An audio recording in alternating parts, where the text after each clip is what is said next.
नमस्कार विद्यार्थियों। भारतीय राजनीतिक विचारक मनु के बारे में हम अध्ययन कर रहे हैं। मनु के राज्य की उत्पत्ति का दैवीय सिद्धांत हम पढ़ चुके हैं, सप्तांग सिद्धांत हम पढ़ चुके हैं और राज्य के कार्यों का वर्णन भी हमने पढ़ा है। आज हम मनु की न्याय व्यवस्था के बारे में हम अध्ययन करेंगे। मनु की न्याय व्यवस्था या न्याय के बारे में मनु ने क्या कहा है, उसके बारे में हम अध्ययन करेंगे। न्याय के विषय में जैसे मनु ने ये कहा था कि ईश्वर ने 8 देवताओं के अंशों से मिलाकर राजा की उत्पत्ति की है, तो 8 देवताओं में यम भी एक देवता है जो कि निष्पक्ष न्याय का कर्ता माना जाता है। न्याय व्यवस्था के संबंध में मनु ने ये कहा है कि राजा को यम व्रत का पालन करते हुए न्याय व्यवस्था का संचालन करना चाहिए। यानी कि जैसे यम निष्पक्ष रूप से न्याय करता है, बिना किसी राग द्वेष के प्रिय अप्रिय का भेद नहीं करते हुए न्याय करता है, वैसे ही राजा को भी निष्पक्ष रूप से न्याय करना चाहिए। न्याय के विषय में मनु ने सैद्धांतिक, व्यावहारिक और संस्थागत रूपों का वर्णन अपनी न्याय व्यवस्था के अंतर्गत किया है। हालांकि न्याय के रूप में व्यवस्थित अध्ययन मनुस्मृति में नहीं मिलता है, लेकिन फिर भी न्याय के संबंध में अनेक विचार हमें मनुस्मृति में देखने को मिल जाते हैं। न्याय के विषय में मनु ने कहा है कि यदि राजा बिना सोचे विचारे अविचार पूर्वक न्याय करता है तो राजा नरक का गामी होता है। यदि राजा उचित प्रकार से निष्पक्ष रूप से न्याय करता है तो राजा स्वर्ग का गामी होता है।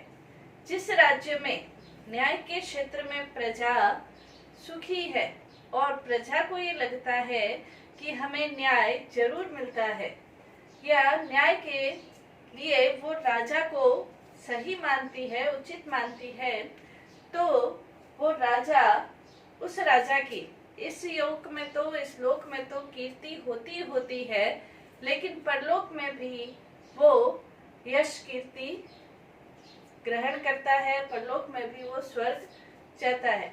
तो मनु ये कहता है कि राजा को सोच विचार कर अपना न्याय प्रदान करना चाहिए। साथ ही मनु ने ये कहा है कि यदि राजा अदंडनीय को दंड देता है और दंडनीय को छोड़ देता है, अदंडनीय को दंड देता है, दंडनीय व्यक्ति को छोड़ देता है, तो राजा नरक का गामी होता है। इसी प्रकार मनु ने मनुस्मृति में ये कहा है कि यदि राजा लोभ के वशीभूत होकर दंड कार्य का संचालन करता है, लोभ के वशीभूत होकर, तो उस राजा को शत्रु राज्य शीघ्र ही अपने वश में कर लेते हैं। तो राजा का ये बहुत महत्वपूर्ण कर्तव्य है कि उसके राज्य में न्याय व्यवस्था का सुचारू रूप से संचालन होना चाहिए, क्योंकि यदि न्याय व्यवस्था का सुचारू रूप से संचालन नहीं होता है तो राजा को बनाने की जो योजना है वो ही खत्म हो जाती है। अराजक स्थिति से छुटकारा पाने के लिए, मत्स्य न्याय को खत्म करने के लिए ही ईश्वर ने राजा की उत्पत्ति की है। और यदि राजा न्याय को सुव्यवस्थित करने में, संचालित करने में, न्याय को स्थापित करने में यदि सफल नहीं होता है तो उस राजा को गद्दी से उतारने का अधिकार भी रखा जाता है। तो राजा को अपने राज कार्य में, न्याय व्यवस्था में यम व्रत का पालन अवश्य ही करना चाहिए और न्याय को सुचारू रूप से अपने राज्य में संचालित करना चाहिए। अगर नहीं करता है तो इसके लिए मनुस्मृति में ये भी कहा गया है कि यदि राजा अपराधी व्यक्ति को छोड़ देता है तो उसका चतुर्थांश यानी कि 25% अधर्म का भागी राजा स्वयं भी बनता है। इसलिए मनुस्मृति में न्याय व्यवस्था का वर्णन हमें देखने को मिलता है। न्याय व्यवस्था के लिए सबसे पहले हम देखते हैं न्याय का स्रोत क्या है? तो इसके लिए मनु ने ये कहा है धर्म, और न्याय का पहला स्रोत धर्म और दूसरा जो स्रोत है वो मनु ये कहता है परंपरा और अभिसमय। ये दोनों न्याय के स्रोत हैं। धर्म के क्षेत्र में मनु ये कहता है कि हालांकि जो राजा है वो न्याय का अंतिम स्रोत है, लेकिन राजा भी किस आधार पर न्याय करेगा? धर्म के आधार पर। राजा को वेदों का, शास्त्रों का, स्मृतियों का, पुराणों का ज्ञाता होना चाहिए और धर्म के आधार पर न्याय करना चाहिए। दूसरा मनु ये कहता है कि धर्म के आधार पर न्याय करते हुए भी परंपरा और अभिसमय का पालन राजा को अपने न्याय व्यवस्था के अंतर्गत अवश्य ही किया जाना चाहिए। तो धर्म के दो स्रोत बताए हैं मनु ने। न्याय के धर्म के अंतर्गत सभी वेद, शास्त्र इत्यादि आ जाते हैं, और परंपरा जो उस समय की जो रीति रिवाज है उसके अनुसार राजा को अपने न्याय व्यवस्था का संपादन करना चाहिए। मनु ये कहता है कि राजा को धर्म के अधीन रहना चाहिए। धर्म के अधीन रहना राजा का धर्म है, और जो प्रजा है उसे राजा की जो विधि है उसके अधीन रहना चाहिए। ये प्रजा का धर्म है। राजा को धर्म के अधीन और प्रजा को राजा की बनाई विधि के अधीन, ये प्रजा धर्म है। तो मनु ने न्याय के दो स्रोत बताए हैं। इसके अलावा न्याय व्यवस्था के संदर्भ में मनु ने न्यायिक व्यवस्था का जो संगठन है, न्यायालय का जो संगठन है, उसके बारे में भी बताया है। न्यायिक व्यवस्था के संगठन के अंतर्गत यदि हम देखें तो न्यायिक व्यवस्था में सर्वोच्च स्तर पर राजा स्वयं है। राज्य में न्याय की जो अंतिम शक्ति है वो राजा स्वयं है, लेकिन राजा अकेला न्याय व्यवस्था का संपादन नहीं कर सकता है। इसलिए न्याय सभा का उल्लेख भी हमें मनुस्मृति के अंतर्गत देखने को मिलता है। न्याय सभा का वर्णन करते हुए मनु ये कहता है कि न्याय सभा के अंतर्गत एक मुख्य न्यायाधीश होना चाहिए, और जो 3 है वो अन्य न्यायाधीश होने चाहिए। एक मुख्य न्यायाधीश और 3 अन्य न्यायाधीश। इस आधार पर न्याय व्यवस्था का संचालन होना चाहिए। अंतिम शक्ति राजा के हाथ में। राजा अकेला न्याय कार्य नहीं कर सकता, इसलिए वो न्यायाधीशों की नियुक्ति करता है। न्यायाधीशों की नियुक्ति करते समय राजा को कुछ चीजों का ध्यान में रखना चाहिए, वो भी मनु ये कहता है। पहली चीज कि जो न्यायाधीश है वो या तो ब्राह्मण कुल के होने चाहिए। पहली प्राथमिकता उसकी ब्राह्मण कुल की होनी चाहिए। ब्राह्मण कुल के नहीं मिले तो क्षत्रिय, क्षत्रिय नहीं हो तो वैश्य। मनु ने शूद्रों को न्यायाधीश बनाने में स्पष्ट रूप से मना किया है। दूसरा वो ये कहता है कि जो न्यायाधीश है वो विधि में पारंगत होने चाहिए। विधि में पारंगत का उसका मतलब ये है कि वेदों का, शास्त्रों का, स्मृतियों का ज्ञान न्यायाधीशों को होना चाहिए। फिर वो ये कहता है कि जिन्हें न्यायाधीश पद पर नियुक्त किया जाए वो मनोवैज्ञानिक होने चाहिए। यानी कि जो न्यायाधीश पद पर नियुक्त हो रहे हैं वो जो वादी है, परिवादी है, दोनों के भावों को देखकर, उनकी भाषा को देखकर, उनके हाव भाव को देखकर, उनके इशारों को देखकर सत्य का पता लगा सके, इतना मनोवैज्ञानिक रूप से जानकार होने चाहिए। चौथा उन्होंने उसकी योग्यता बताई है कि जो न्यायाधीश है उनका अंतःकरण शुद्ध होना चाहिए। अंतःकरण शुद्ध होने का मतलब बिना किसी पक्षपात के, निष्पक्ष रूप से, बिना किसी लोभ लालच के वो अपना न्याय कार्य संपादित कर सके, ये न्यायाधीशों की योग्यता होनी चाहिए। 5वीं उसकी योग्यता बताई कि जो न्यायाधीश है उनका जो आचरण है वो संदेह से परे होना चाहिए। किसी भी प्रकार का लालच उन्हें अपने अधीन नहीं कर सके, ऐसे व्यक्तियों को ही न्यायाधीश बनाया जाना चाहिए। ऐसे व्यक्ति जब न्यायाधीश बनते हैं तो जो न्याय कार्य है वो सुचारू रूप से संपन्न हो सकता है। अगर न्यायाधीश अपना कार्य सुचारू रूप से नहीं करते हैं तो मनु ने ये स्पष्ट रूप से कहा है कि अधर्म का चतुर्थ अंश न्यायाधीशों को भी प्राप्त होता है। अगर वो निरपराधी व्यक्ति को छोड़ देते हैं, अपराधी व्यक्ति को दंड देते, अपराधी व्यक्ति को छोड़ देते हैं, निरपराधी व्यक्ति को दंड देते हैं, तो चतुर्थांश जहाँ राजा को मिलता है न्यायाधीश को भी मिलता है। तो इस प्रकार से न्यायिक संगठन के बारे में मनु ने उल्लेख किया है। नेक्स्ट अपन ये देखें कि मनु स्मृति में विभिन्न प्रकार के विवादों का भी उल्लेख किया है।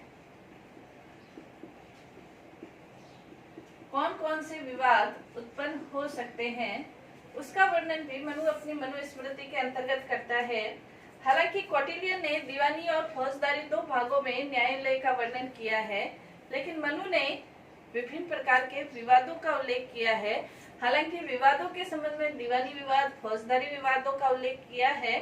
दीवानी विवाद के अंतर्गत वो ये मानता है कि जो आपसी व्यवहार से संबंधित है वो दीवानी विवाद है, हिंसात्मक कार्यों से संबंधित है वो फौजदारी विवाद कह सकते हैं। मनु ने मनु स्मृति के अंतर्गत 18 प्रकार के विवादों का उल्लेख किया है। 18 प्रकार के जो विवाद हैं, जैसे यदि हम देखें तो ऋण से संबंधित विवाद, किसी ने ऋण लिया है, ऋण नहीं उतारा है तो ऋण से संबंधित विवाद। धरोहर, कोई चीज आपने गिरवी रख दी है, गिरवी रखने के बाद उससे संबंधित कोई विवाद है तो धरोहर से संबंधित विवाद। विक्रय, बिना उस संपत्ति के मालिक की अनुमति के अगर उस चीज को, उस जमीन को, उस खेत को यदि किसी ने बेच दिया है तो विक्रय से संबंधित विवाद।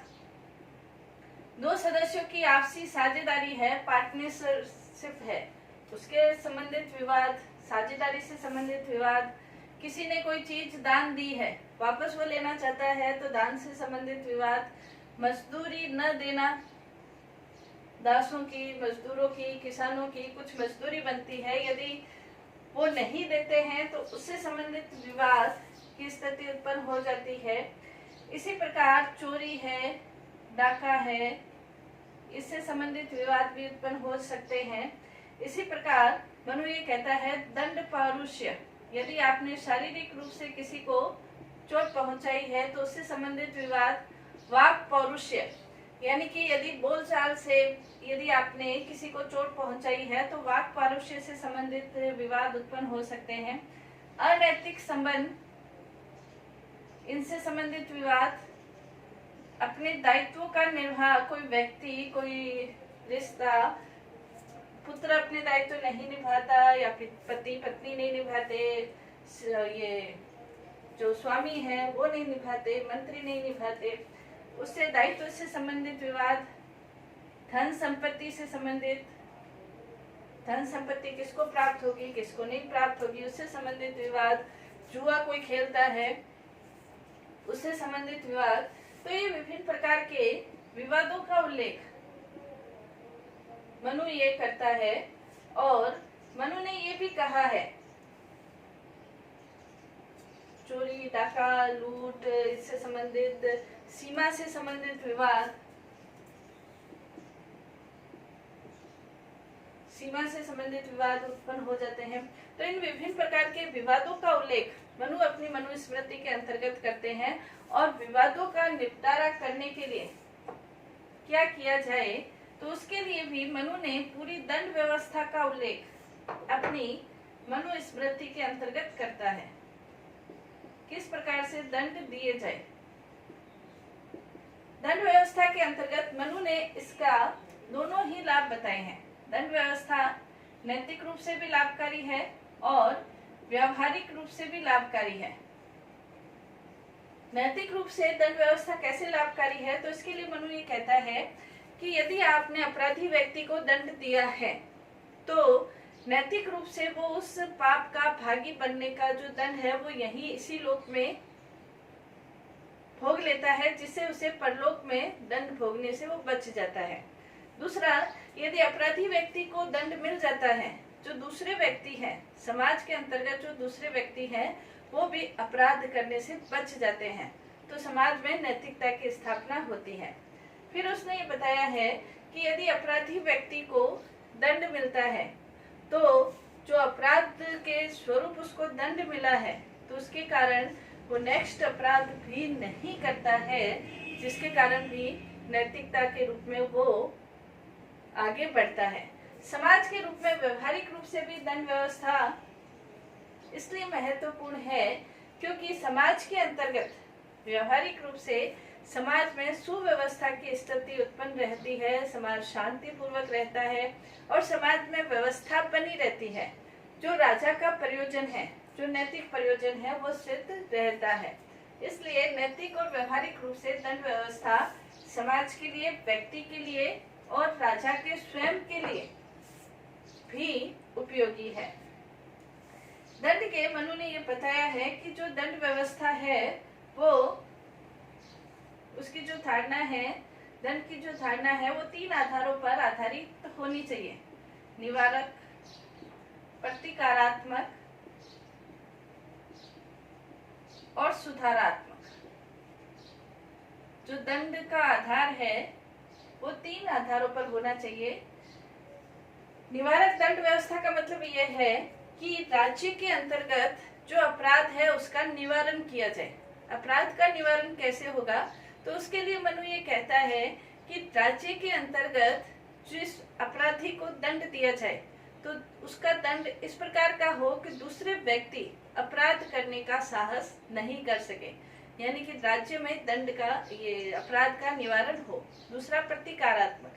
प्रतिकारात्मक का मतलब ये है कि प्रतीक स्वरूप, प्रतिशोध स्वरूप दंड दिया जाए, यानी कि यदि किसी ने चोरी की है तो हाथ काट दिया जाए, गाली दी है तो जीभ काट दी जाए। इस प्रकार के प्रतीक स्वरूप दंड, यानी कि प्रतिशोध के रूप में दंड भी दिए जाते थे उस समय। सुधारात्मक का मतलब ये है कि जो अपराधी है उसमें सुधार की भावना संचालित हो, तो सुधार की भावना के फल स्वरूप दंड दिया जाए, तो उस आधार पर भी दंड की व्यवस्था होनी चाहिए। तो सुधारात्मक रूप से भी दंड दिया जा सकता है। ये 3 आधार मनु अपनी मनु दंड का जो प्रयोजन है वो 3 महत्वपूर्ण उद्देश्यों से निर्भर है।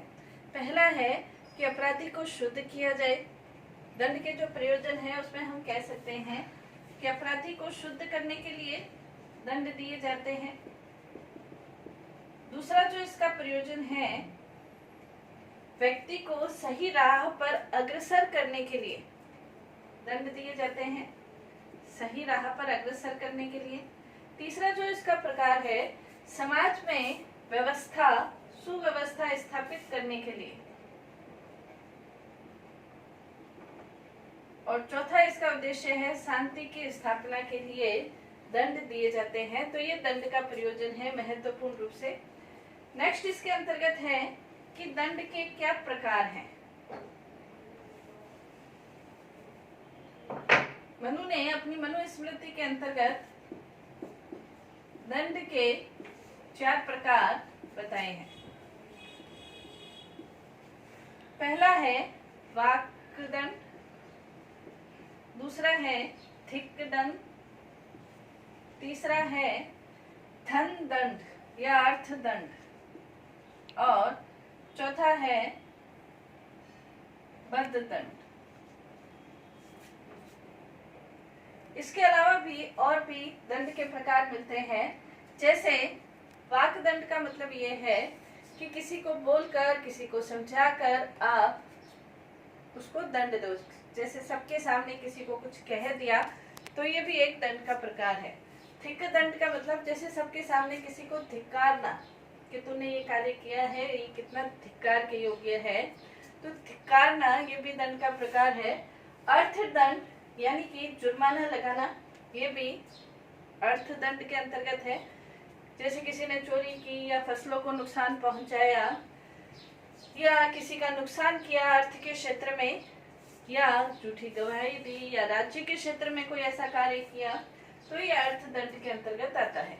बद्ध दंड का मतलब जब शारीरिक रूप से किसी को चोट पहुंचाई जाती है तो उसे अर्थदंड कहा है। इसके अलावा मनुस्मृति के अंतर्गत कारागार दंड का उल्लेख भी मिलता है, राज्य निवासन दंड का उल्लेख भी मिलता है। इसके अलावा सिर मुंडन दंड, जो बाल है उसको मुंडवा दिया जाता है, इस दंड का भी उल्लेख मिलता है। इसके अलावा मृत्यु दंड का उल्लेख भी मिलता है। इस विभिन्न प्रकार के दंड मनुस्मृति के अंतर्गत मिलते हैं, यानी कि अपराध और अपराध की मात्रा, अपराध का प्रयोजन, इन सब के आधार पर दंड निश्चित किया जाता है। नेक्स्ट इसके अंतर्गत है न्यायिक प्रक्रिया। न्याय की प्रक्रिया किस आधार पर चलती है? तो इसके अंतर्गत मनु ये कहता है कि न्याय व्यवस्था का संचालन खुले रूप से होना चाहिए ताकि लोगों को ये पता चले कि अमुक अपराध के लिए इस प्रकार की सजा मिल सकती है, दंड मिल सकता है। तो न्याय प्रक्रिया खुले रूप में होनी चाहिए। दूसरा मनु ये कहता है कि जो न्याय प्रक्रिया है उसके अंतर्गत ये देखा जाना चाहिए कि जो अपराध है वो दो व्यक्तियों के बीच हुआ है या जो अपराध है वो समाज और राज्य के विरुद्ध हुआ है। तो उसके अंतर्गत जो न्याय प्रक्रिया है, दो व्यक्तियों के बीच विवाद है उसकी प्रक्रिया अलग है, और राज्य के बीच वो देशद्रोह के संदर्भ में आ जाता है तो उसकी प्रक्रिया अलग रूप से होनी चाहिए। साथ ही मनु ये कहता है कि अपराधी को जो दंड दिया जाए उस दंड के लिए अपराध की क्या मात्रा है, क्या उद्देश्य है और अपराध करने की क्या परिस्थितियां रही है, इन सब के आधार पर तो दंड की मात्रा निश्चित होती है। लेकिन इसके साथ ही साथ ये भी देखा जाए कि जो अपराध करने वाला है वो किस वर्ण का है, अपराध की जो मात्रा है वो किस प्रकार से है। किसी व्यक्ति ने परिस्थितिवश कोई अपराध किया है या किसी व्यक्ति ने आदतवश वो किया है अपराध, तो उसकी दंड की मात्रा अलग होगी। वर्ण के अनुसार भी दंड की मात्रा अलग होगी। जैसे मनु ने ये कहा है कि यदि कोई शूद्र वर्ण का व्यक्ति चोरी करता है तो उसे 8 गुना दंड मिलेगा, वैश्य वर्ण का व्यक्ति करता है तो 16 गुना मिलेगा, क्षत्रिय वर्ण का करता है तो उसे 32 गुना मिलेगा, और यदि ब्राह्मण वर्ण का व्यक्ति चोरी करता है तो उसे 64 गुना, 120 गुना, ऐसे करके दंड की मात्रा बढ़ती रहती है। इसके अलावा विभिन्न वर्णों के व्यक्ति किस प्रकार के अपराध करते हैं उसकी भी विवेचना मनुस्मृति के अंतर्गत हमें देखने को मिलती है। दंड प्रक्रिया के अंतर्गत दंड देते समय, सजा देते समय मनु ये कहता है कि उसमें साक्ष्य का भी महत्वपूर्ण योगदान होता है। जो अपराध है, अपराध की जो मात्रा है उसके निश्चित करने में साक्ष्य का भी अपना महत्वपूर्ण योगदान है। साक्ष्य यानी कि सबूत। साक्ष्य को दो अर्थ में मनु कहता है, एक तो साक्ष्य जो साक्षी पर आधारित है, दूसरे जो साक्ष्य हैं वो परिस्थिति जन्य जो साक्ष्य हैं उसके आधार पर अपराध की मात्रा निश्चित होगी। जो साक्षी है यानी कि जो गवाह है जिसने उस अपराध को अपनी आंखों से होते हुए देखा है, तो उसको भी प्रमाण के रूप में मनु कहता है हम मान सकते हैं। और जो परिस्थिति जन्य साक्ष्य है उस पर भी अपराध निश्चित होता है कि उसने किया है या नहीं किया है। आगे मनु इस बात का भी उल्लेख करता है कि हो सकता है कुछ अपराध ऐसे हो जिनका कि हमें किसी भी प्रकार का कोई साक्ष्य नहीं मिले, तो उसके लिए मनुस्मृति में शपथ का उल्लेख भी हमें मिलता है कि शपथ के आधार पर भी अपराधी से ये उगलाया जाता है कि उसने अपराध किया है या नहीं किया है। इसके अलावा जो न्यायाधीश है वो भी अपराधी के या जो इसने अपराध किया है नहीं किया है उसके भावों को देखकर, उसके हाव भाव को देखकर, उसकी चेष्टा को देखकर, उसके भाषण को देखकर ये पता लगाया जाए कि उसने अपराध किया है या नहीं किया है। जो साक्षी है उसको भी भय मुक्त वातावरण के अंतर्गत अपना गवाही देने के लिए गवाही दे ऐसा वातावरण उत्पन्न किया जाना चाहिए। तो ये मनु ने बताया है न्यायिक प्रक्रिया, यानी कि कोशिश ये होनी चाहिए कि जो अपराधी है उसे दंड मिले और जो निरपराधी है उसे किसी भी अवस्था में दंड नहीं मिलना चाहिए। जिस राज्य में न्याय व्यवस्था सुचारू है वो राज्य उन्नति के पथ पर जाता ही जाता है। और साथ ही जो राजा है, क्योंकि न्याय का अंतिम स्रोत राजा है, तो न्याय व्यवस्था ठीक है तो उसका कारण राजा है। तो राजा इस योग में तो यश को प्राप्त होता ही है और परलोक में स्वर्ग का गामी बनता है, यदि उस राज्य में न्याय व्यवस्था की स्थिति ठीक है। धन्यवाद।